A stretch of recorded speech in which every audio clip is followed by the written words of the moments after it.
Hello, Giants fans. I guess we'll be calling this like off-season report number one or something like that. Something along those lines. I'll be talking about the quotes that Dave Gettleman and Pat Shurmur had earlier this morning, our whole Landon Collins franchise tag situation. Should they use it? Should they not use it? I have a pretty strong opinion about that one. And also, I finally made my own mock draft. So, I always use like different websites to use mock drafts. This time, I actually researched different players, and made a list of guys that I think can fit into our system. So hopefully, you guys enjoy that. First, let's get into the quotes that Dave Gettleman and Pat Shurmur had for us this morning. It was on February 27th. I don't know when I'm going to upload this video, so that's basically the date. Came out on a Wednesday. They had some interesting things to say, so let's dive into that. So the first thing I saw when waking up this morning is that Eli Manning will be back next season. I mean, we pretty much expected it. I always say if I was GM, I would go a different way about it, but he'll be back next year, so it is what it is. Gettleman is still evaluating the whole Landon Collins franchise tag situation. This is becoming very interesting. I thought it would be a no-brainer to bring back Landon Collins for 1 year. I believe the franchise tag is like $12.2 million for 1 year. Not crazy. It's not like paying a guy like Landon Collins $12 million is outrageous. It kind of makes sense. I mean, I wouldn't do it for a long-term deal, but for 1 year just to buy yourself more time to negotiate a long-term deal, it makes sense. But right now, I mean, when he says I'm still evaluating the whole, the Collins franchise tag, it kind of makes it sound like there's some uncertainty there. I'm not sure if they're going to let him walk, but it would make literally no sense. I mean, there were reports coming out after the trade deadline this year that Giants could have had a trade for Landon Collins where they acquired some third-round picks and whatnot. They decided not to do it. They kept Landon Collins, and now we're in the offseason, and they might not even bring him back. So if they let a guy like Collins walk for nothing, I would be pretty disappointed because you're letting a talented player walk out the door for nothing. It's really stupid. They at least could have got some draft picks back for him. I still think bringing him back on the franchise tag makes the most sense. I understand the guy has had 2 season-ending injuries the last 2 years. I mean, durability is kind of an issue, but as I said before, it's the franchise tag. It's a 1-year deal. You're not investing too much into a guy. It's not like we're throwing a 5-year deal at Landon. I mean, bring him back for 1 year, see what happens, see if you can, readjust the numbers. I just think it makes the most sense. Dave Gettleman also said that, listen, the Kansas City model really worked well, and that, of course, was talking about Alex Smith passing the torch to Patrick Mahomes. That, worked perfectly for them. The Chiefs were good with Alex Smith, but they took it to a whole nother level when Mahomes took over and threw, I think, 52 touchdowns it was this year, something insane like that. He wants to do something just like that. I'm sure the Giants won't be as successful as the Chiefs were with that exact model because they were still winning games at that time. I don't think if Eli Manning's our starter next year that we're going to win many games. I hate to break it to you guys, but that's just what I think. But if they want to bring in a backup quarterback, not even backup, but draft a quarterback at 6 overall to kind of, prepare that quarterback for 2020 to make him the week 1 starter, that's completely fine with me. I mean, we got to have patience in this situation. I've always said that this is not a 1-year rebuild. The Giants are kind of screwed. They have to do this for a couple years probably and regain competitiveness. I don't think you can fix this in one off season. There's a lot more issues than people think. Pat Shurmur clearly doesn't buy into the whole narrative that Kyler Murray is too small. I have a whole slide on Kyler Murray later. He'll be in my mock draft, hint, hint. I'm a big fan of Kyler. I'm a big fan of a lot of guys at the 6th pick. I mean, this is a very talented draft. I'm a big Devin White fan as well, but Dwayne Haskins everyone loves. So there's a lot to talk about in that regard. But anyway, it's nice to see that Shurmur he's not bothered by the whole Kyler Murray's too small thing. Dave Gettleman kind of said the same thing. I forget his exact quote, but they're kind of both on the same page with that. I mean, if I had to guess, I would say that Shurmur's number 1 option is Kyler, and Dave Gettleman's number 1 option is Dwayne Haskins. So I'm not sure what's going to happen there. I mean, they still got to go through the whole combine and evaluation process, so we'll see what happens in the future with that. And Dave Gettleman can envision a scenario where Eli Manning has competition at quarterback, whether it is a veteran or a rookie. So that's pretty much reiterating what I said before about, they're probably going to draft a quarterback 6 overall. That's the way it sounded today. I mean, last year they kind of told us right away that they were very interested in Barkley. I thought it was like a whole smokescreen thing. I thought they were going quarterback all the way. They weren't. They were telling the truth all along. They wanted Barkley very badly. They got him at 2 overall. Now they're telling you quarterback is very realistic. So I think if they're telling the truth, that's what we're going to do this year. Is probably go quarterback. The whole problem is though, like teams are definitely going to like if you think that Haskins and Kyler are gonna go outside the top five, you're probably kidding yourself. But this might be different because in this draft there are so many talented players. Whether it's Bosa or Josh Allen, there's a few other incredible defensive players in this draft that are gonna go in the top five. You would think. I'm not sure if these teams are going to trade back and risk a chance to miss on those players. I could see a team trading back, like I think the Jets or 49ers can trade back from like 3 to 6 or 2 to 6. I mean, that kind of makes sense, but if you're those teams, I don't think you want to miss out on those premier defensive players possibly. So we'll see what happens. I don't know if there's going to be many trades, but I wouldn't be shocked if the Jaguars or the Dolphins or someone like that moves up in the draft, jumps us, and then takes Murray or takes Haskins. I'm not really sure what's going to happen, but if we've seen it in recent years, teams definitely love trading up for quarterbacks. It's just the nature of the NFL. It's the way things go. I hope the Giants don't get jumped because right now, unless the Raiders are taking a quarterback, we look to be in a prime position where we're going to get our hands on every quarterback available and we get to choose for ourselves. But as I said, I highly doubt a team's not going to jump us. So we'll see what happens as the draft approaches. That's just a wait and see type of thing, but just something to keep in mind. So I'm sure most of us saw this whole thing about Landon Collins and the tweet from Josina Anderson about how he cleaned out his locker. Bunch of nonsense. I don't want to call it fake news exactly, even though I wrote it down, because he technically did take some stuff out of his locker and say goodbye to people, but it was probably because it was the offseason. I don't think he was doing it in a way that it was like, I'm leaving you guys and I don't want to be here anymore. It wasn't like that. It seemed a lot more hostile than it actually was. I think it was just a typical offseason type of thing. But after hearing the Dave Gettleman conference today, my opinion has kind of changed on this. I mean, maybe he was mad because Gettleman won't commit to Collins, and Collins probably wants to be here for sure. I would think it seems like he enjoys being a Giant.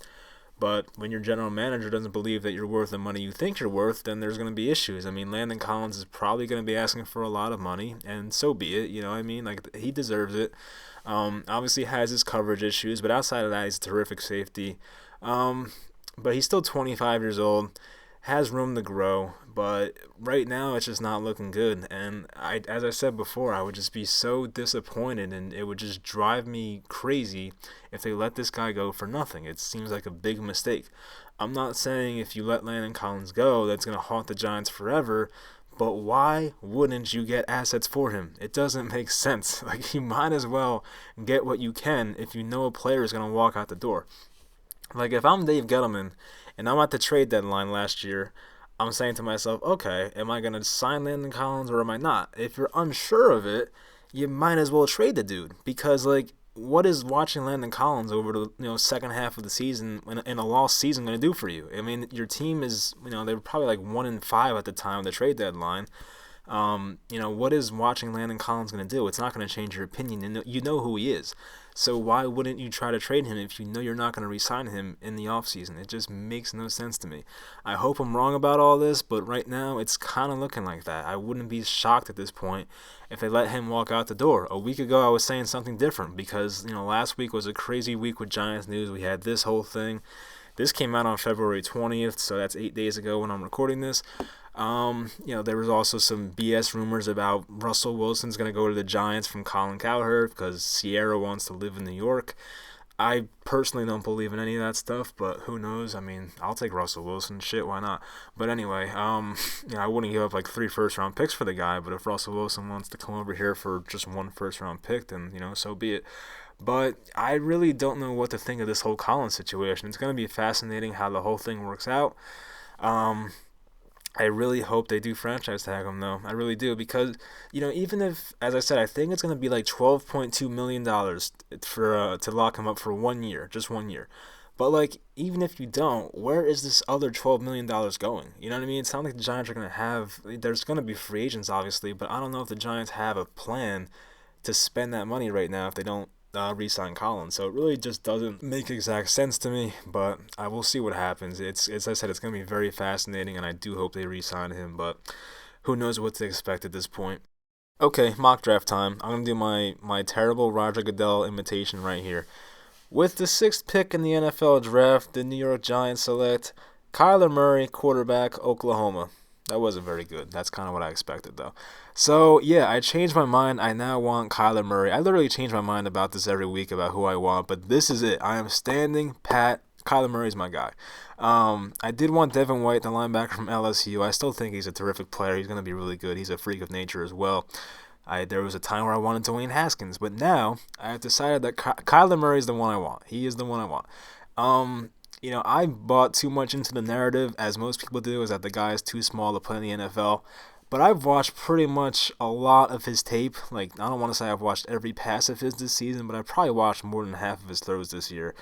And this guy, I mean, if you just take the height away and stuff like that, the way he plays the position is amazing. Obviously, he rushed for like over 900 yards this year. He's the quickest athlete I've ever seen, and notice how I said quickest, not fastest. I mean, quick and fast is a different thing. I think he is the quickest athlete I've ever seen, which is like, Kyler Murray can like be jogging, and then you blink your eye, and he's like full speed. That's just his quickness is insane. He obviously doesn't need the offensive line that Eli Manning needs. He can get away from a lot of things. He can throw on the run, all that kind of stuff. But like Kyler Murray, I was between him and Haskins, as most people are, but for some reason, I just don't think Haskins has the ceiling that Kyler Murray has. Kyler Murray can do things that no other quarterback in this draft can do. I even think Drew Lock has a very high ceiling, but I would not take Drew Lock 6th overall. I just don't think that's where a guy like him should be taken. And the very interesting thing is, if you look at to the left here at the tweet that was made, so it's batted passes, which basically means when the defensive line knocks down a quarterback's pass at the line of scrimmage. We all know that. So Daniel Jones, who's like 6'5", had 12 passes knocked down. Drew Lock had 8, who's like 6'4". Dwayne Haskins is 6'3", he had 5. And tied with Dwayne Haskins is freaking Kyler Murray at 5'9" and 7'8", whatever he is. I'm very impressed by this, and it's very intriguing. Pat Shurmur acknowledged this as well, as I said before. I don't think his height is that much of an issue as people are making it. And people want to say that he's going to get hurt. Well, Kyler Murray's now over 200 pounds, believe it or not. He was in the 190s, I think, in college, but now he's up to like 204, 205, 206, something like that. That's what the rumor is, at least. I think he probably needed to do that in order to, boost his draft stock, and I don't think teams want to take a quarterback that's below 200 pounds, so he probably wanted to beef up a little bit. It all makes sense. But right now, I just want Kyler Murray. I think he has the talent to take us to the promised land. And as long as he stays healthy, he's going to be a terrific quarterback in the NFL. I'm just envisioning an offense that has Kyler and Saquon running the read option, having Odell Beckham running over the middle, then you have Evan Engram over the top, and then you have Sterling Shepard making the tough third down grabs. I think it'll be a terrific offense, and it'll work. And the great thing is, you don't need the perfect offensive line to make this thing work, because Kyler Murray can get out of a lot of sticky situations. He's a lot different than Eli Manning, people. I'm not trying to shit on Eli right now, but the wheels on Murray are a lot different than the wheels on Eli Manning. We all know that. So I think taking Kyler Murray would be the right pick. It's obviously a risk, and I got in a fight with someone about this in the comments section that he was telling me there is no risk to Kyler Murray whatsoever. I don't know how you can say that. There's a risk to every draft pick if you think about it, but a guy like Kyler Murray, we've never seen a guy this small drafted this high, like at the quarterback position especially. I mean, this is your franchise, this is your future, this is a big pick. I mean, if you've never seen it done before, what makes you think Kyler Murray could do it? Well, I mean, you have to anticipate and guess on these things, and I think Kyler Murray has the intangibles to do it. But if you're a GM, there's definitely some risk involved, and I think that's why I said in the past that the guy who takes Kyler Murray is going to be a GM who definitely he's had his job for a long time and has his job secure. I don't think a GM that's on the hot seat is going to take a chance on a guy like Kyler, because if it doesn't turn out to work, then you're screwed, and there's a chance it might not work. But I think right now, Kyler's going to be a superstar in this league, and I think the Giants need to take him. I, of course, have swayed my opinion many times on this, but, I mean, let me know what you guys think in the comments section. I'm sure there's going to be a lot more Dwayne Haskins people, and I'm going to say it right now, I'm not going to be pissed off if the Giants take Haskins, but I just think Haskins' upside is not what Kyler Murray can be. Like, in the NFL, you got to play to win Super Bowls, not just make the playoffs. Like, I think I think Dwayne Haskins is going to be a good quarterback in the NFL. I think he'll be like somewhere around, maybe like the 10th overall best quarterback in the league. But Kyler Murray has a chance to be like top 3 in the NFL. Like the upside is just there with Kyler Murray. The safer pick is Dwayne Haskins. Dwayne Haskins is very smart. I've watched videos of him talking, over his film. I'll try to put the link in the description for that. There's a video of him talking about his game film. He knows his stuff. Dwayne Haskins is probably the smartest quarterback in this draft. So there's that, which definitely helps your longevity of playing, because when you're smart, even when your body's breaking down, you can still last in the NFL. But Kyler Murray, based off the talent, I think is the best quarterback, I should say, in this draft. Maybe even the best player. I wouldn't be shocked if he went number 1 overall. I'm just going to say it right now. But a team would probably have to trade up for that. Maybe not, because the Cardinals, their coach is obsessed with Kyler, but they also have Rosen, and there's a chance we might trade it for Rosen. Who knows? That's a very long shot, but that's a whole different story that I'm not going to get into. You guys know I'm a Rosen fan, so if we happen to trade it for Rosen, I wouldn't be too mad about it, but it depends what we give up. I don't want to give up too much.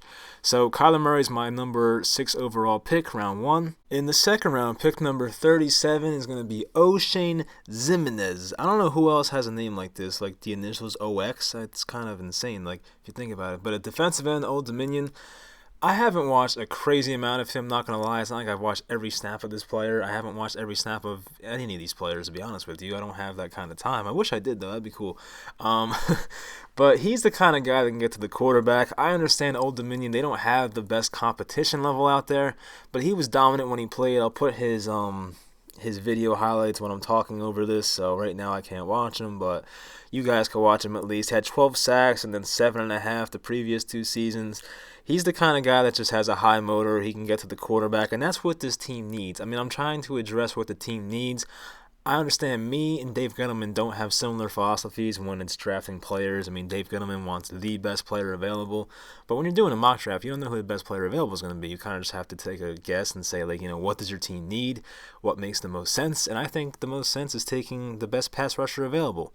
And right now, Ximines is probably going to be like a 3rd-round pick, but I think after the combine and stuff like that, I think he's going to be a pretty big riser. I think he'll be in the 2nd round eventually, so I understand this might be a little high for a player like him, but he's the kind of guy we need for this team. Can get to the quarterback, as I said.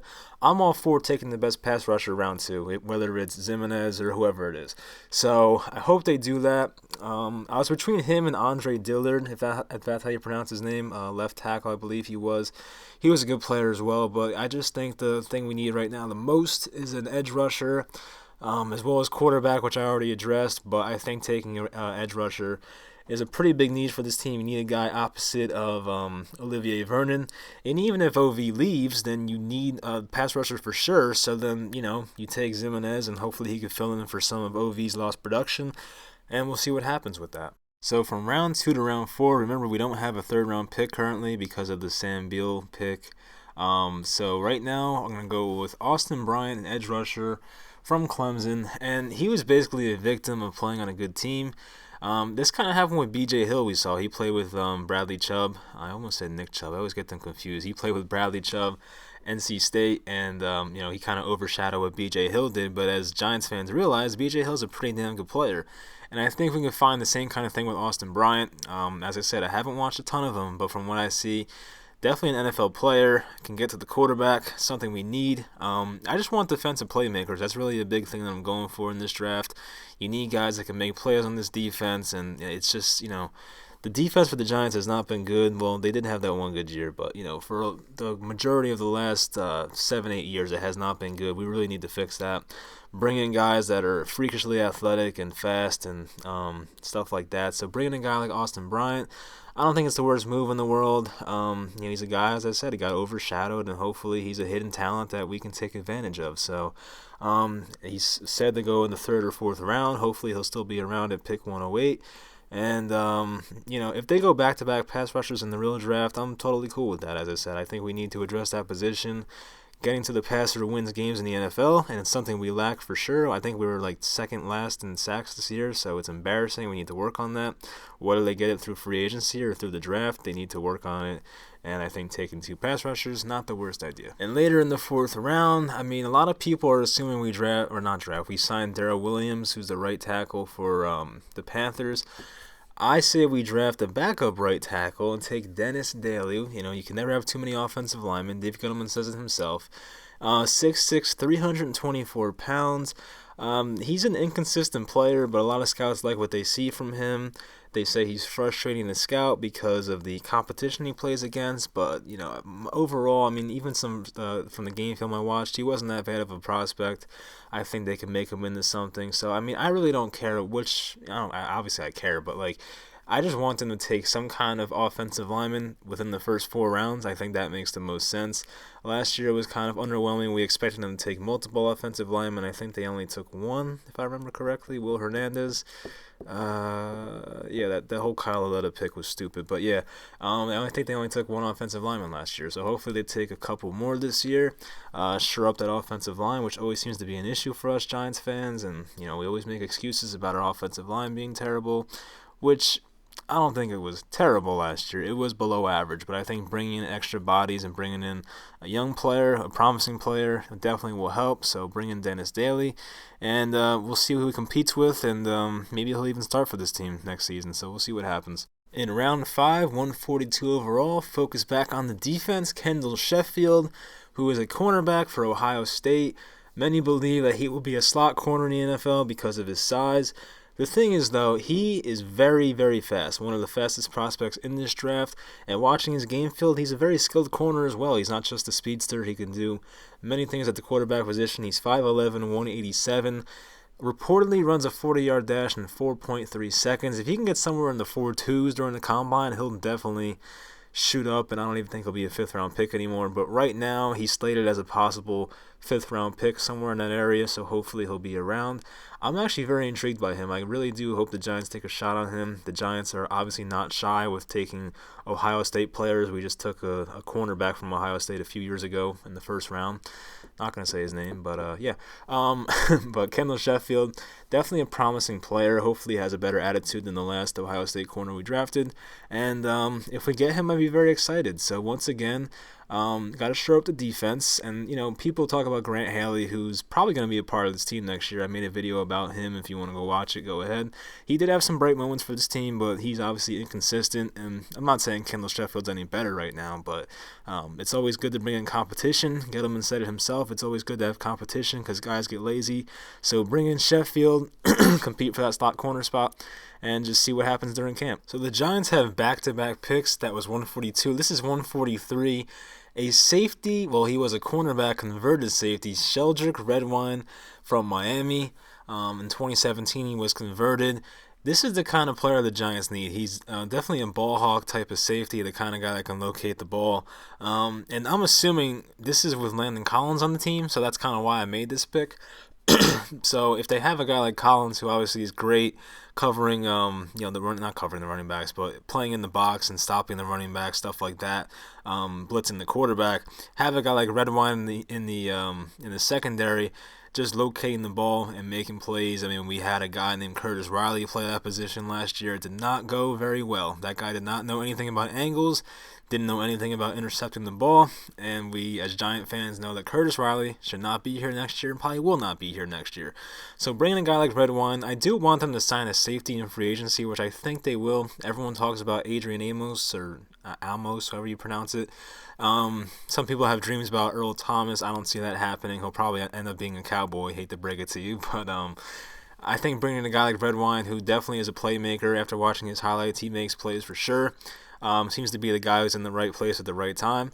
And, I think bringing him in for competition purposes, whether it's with a free agent or whoever's playing there next year. We also have Michael Thomas. Don't forget him. He had a great year at safety. So can't leave him out as well. But bringing in an extra guy, have another body in case of injury, and even if Landon Collins leaves next year. So I think this is a good pick, and hopefully they bring in some kind of safety during this draft. For pick 171, round 5, once again, I was trying to pick between these two players here, and I really didn't know who to select. I think it was between these two that Dave Gettleman is the type of guy who likes the thicker prospects, I guess you can say. Derwin Gray obviously weighs 336 pounds, it says, and I think that seems like the Dave Gettleman type of player. I don't know how to pronounce the dude's last name on top. Malcolm Pridgeon. If there's any Ohio State fans, let me know how to pronounce that because I do not know how. But yeah, I watched some of his highlights as well. He's a solid player. Really nothing bad to say about him. But Derwin Gray seems like the type of guy Gettleman would go after, so therefore I'm gonna pick him in like the official mock. But both of those names are interesting. I mean, not Derwin. Malcolm's a big dude, 6'7", 310 pounds. I mean, that's pretty tall for a guard. I really don't know how that's gonna translate to the NFL. It can't hurt, but we'll see what happens. I'm sure Gettleman, between these two, would take the guy who weighs more and looks more like an offensive lineman. I think the other guy looks like he should be playing center in the NBA. So, I don't know, but hopefully they take, I want them to take a couple offensive linemen in this draft. That's what I'm getting at. If not, then it is what it is. I hope they have some kind of plan because last year we really had no depth.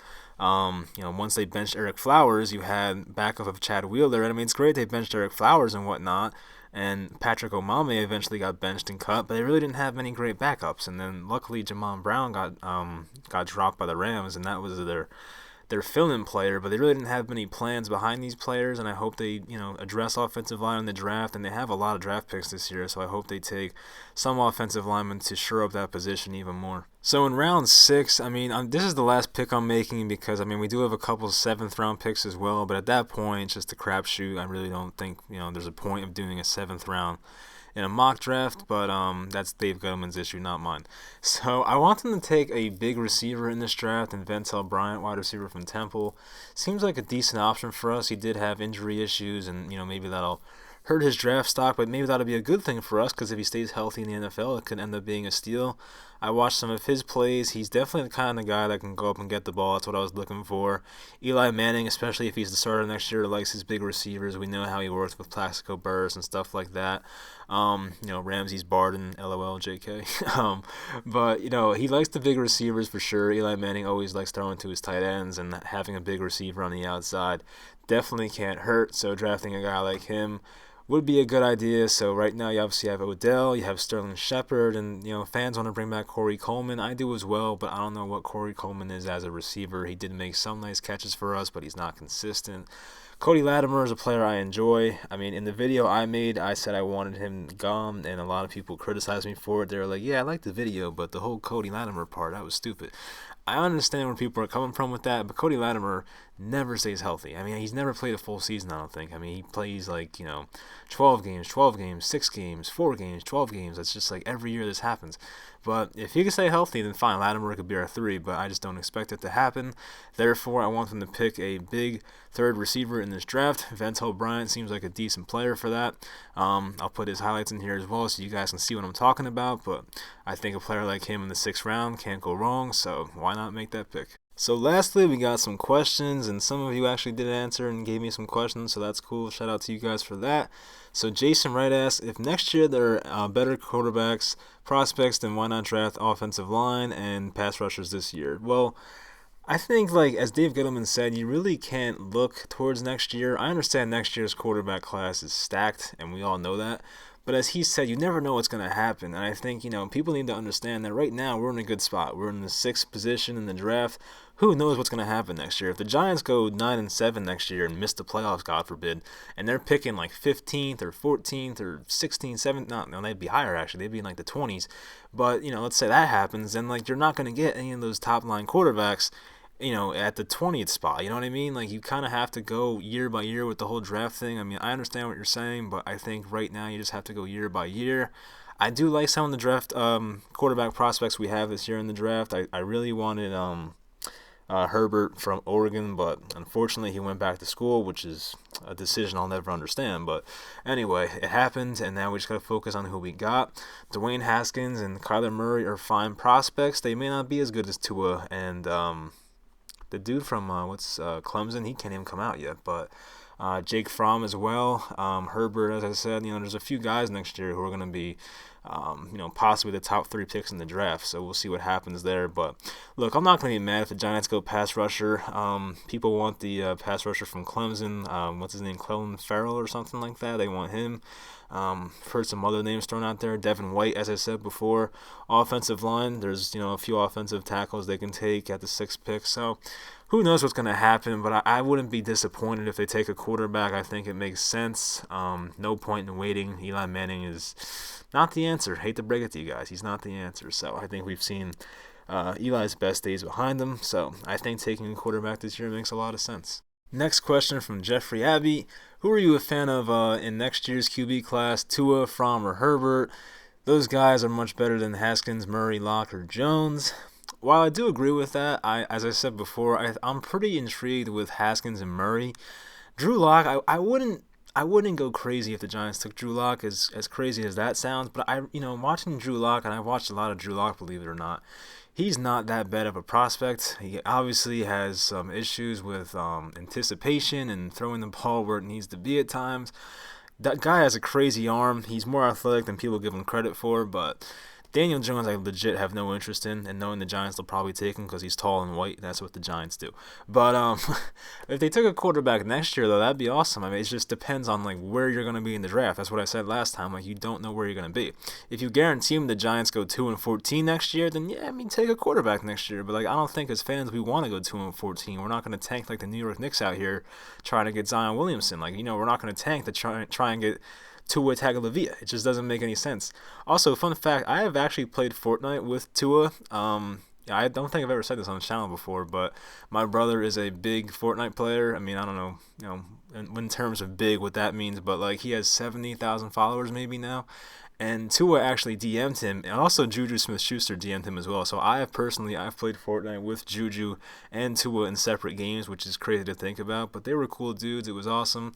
I thank my brother for that. But yeah, so that was a cool experience. But those guys are definitely better quarterbacks in this class overall. But I think right now, if you look at it, Kyler Murray is an insane prospect. Dwayne Haskins is a safe prospect. He's a smart player. You can't go wrong with those guys. Locke or Jones, I'm not as interested in. Jones, I have zero interest in. I'm going to pretend he's not even in the question. But to be honest, I'd probably, if I had to rank Haskins, Murray, Tua, Fromm, or Herbert, oof, that's tough. I would probably put Tua number 1, and then I love Kyler. I'm going to put Kyler number 2. Fromm 3, Herbert 4, Haskins 5. That's the way I would put it. So that's where I'm at right now with those guys. And obviously with Kyler at number 2 for me, I would not mind taking him this year, so I'm completely cool with that. This question is from Alex Mayles. I don't know if I'm pronouncing it right. I'm sorry. My last name is hard to pronounce too, so I get it a lot. I'm sure we're used to it. So who is your favorite current Giants player? This is interesting. I really didn't know who to say. I mean, I don't really play the favorites game. If you're wearing a Giants jersey, I like you. So I'm gonna start from the beginning actually. So when I started liking the Giants, my favorite player right away was Tiki Barber. Then it was Eli Manning. Then it went on to who did I like? I liked Hakeem Nicks a lot. Then I was a big Antrell Roll fan. But then I was a big David Wilson fan as well. I was so into the upside of David Wilson, that year where it was the year where Andre Brown and David Wilson were sharing the backfield. The year after they cut Ahmad Bradshaw, and then Andre Brown broke his foot, and I'm also really into fantasy football. And I was ready to take David Wilson second round in the fantasy draft, and then he ended up sucking that year. And then my friend took him before me, so I was all right, cool. David Wilson didn't have a good year anyway. But I was always hoping David Wilson would turn into something. Unfortunately, the neck injury ended his career. So after Wilson went out, then Odell came into the league, and I was immediately obsessed with Odell. I thought he was so cool with the hair and whatnot, and then. Unfortunately, I happened to be at the Josh Norman game in 2015. My friend had tickets in the Pepsi suite, so he took me. And I was actually at that game when Odell tried to take Norman's head off. And then after that, I kind of lost some respect for Odell. I mean, I still love him as a player, but as a person, I mean, you could have broke the dude's neck. I mean, come on. But but right now, my favorite player, I really don't know. I really don't have a favorite currently. I hope someone can take that. If the Giants draft Kyler Murray, I'll tell you what, he'll be my favorite player. But you know what? For the sake of the question, I'm going to stick with Odell Beckham as my favorite. I mean, obviously he's still on the team and all that, so I'm going to stick with Odell. Obviously, the Norman situation didn't go the way I wanted it to go, but like, he's still a Giant. I still love him. I still think he's one of the top 3 receivers in the league. He's an awesome dude. And you know what? I think like I kind of feel bad for Odell in a way because the media attacks him so much about these trade rumors, and they say all he cares about is himself. He doesn't care about winning, blah blah blah. And like as a fan, you kind of feel like you have to defend him in a way because like these writers and stuff, they just want clicks, they want attention, and they say like, oh, Odell said this and said that, and then the guy gets caught. With some stripper eating pizza in a bed, like that stupid picture that came out. He's always in the wrong place at the wrong time, it seems like. So Odell, he has some growing up to do, I'm not going to lie. But, like, if we had Odell's life, we would do the same thing. Like, don't like, these reporters shouldn't act like if they had Odell's life, they wouldn't be doing the same shit he's doing. So it kind of makes no sense to me. So in a way, I kind of feel like we have to defend Odell, and that's, it is what it is. But he's still my favorite player, I would say. But as I said, if Kyler is announced as a Giant on draft night, then it's Kyler Murray, baby. That's what I got to say. So this video has been going on for 35 minutes. Wow. Okay. Well, I hope you guys enjoy hearing my voice and whatnot. So this is a long-ass video. But, so anyway, follow the Twitter. It's Mike_NYY for, I tweet about the Giants, tweet about the Brooklyn Nets. Very little about baseball sometimes, but very little. That's pretty much it. I don't know when I'll be talking to you guys next. The Combine is tomorrow. It starts, actually, so it'll be starting today when I upload this.